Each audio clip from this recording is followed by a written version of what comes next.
one day at a time. Sweet Jesus, ooh, I'm only human, I'm just a woman. Help me believe in what I could be and all that I am. Show me the stairway I have to climb, Lord, for my sake. Teach me to take one day at a time. The words I have just sung are the opening lyrics to a chart-topping single by the Scottish singer Lena Martell.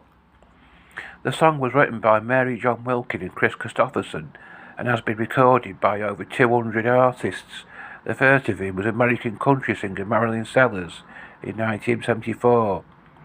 Lena Martell's recording of the song reached the top spot of the UK singles chart in 1979. I seem to remember my mother buying a copy of the single for a friend of hers. It was the same ilk as her, well, the same religion to be precise. Maybe I'm mistaken, maybe her friend bought the single for her. Anyway, the question I'm putting across in this discussion is, are the pop charts really the suitable place? Really the place to search for suitable songs to listen to? Apparently, not everyone thinks so.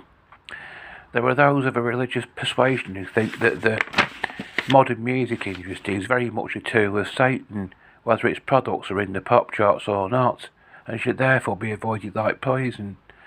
The following comment can be found on the Daily Truth Ministries website. I believe the evidence is overwhelming that Satan is the author of rock music, both secular and Christian.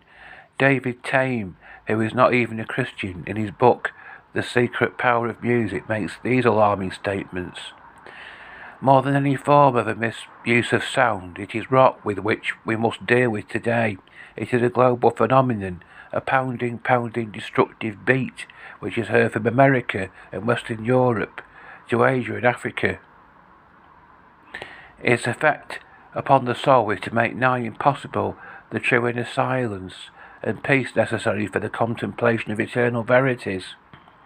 How necessary it is in this age for some to have the courage to be the ones who are different, and to separate themselves out from the pack who long ago sold their lives and personality to this sound. I adamantly believe that rock in all its forms is a critical problem which our civilization must get to grips if it wishes long to survive. Rock music is certainly a subject on which there are many divided opinions, but the question I'm addressing in this discussion, which will be divided into 4 parts, is at the end of the day, whose opinion is right on this matter? What sort of music should a Christian listen to? In the second part of this discussion, I'll be reading out a list of comments from various sources on the subject of rock and roll. If you look at the description below the video clip, you'll find out who was responsible for making each of these comments.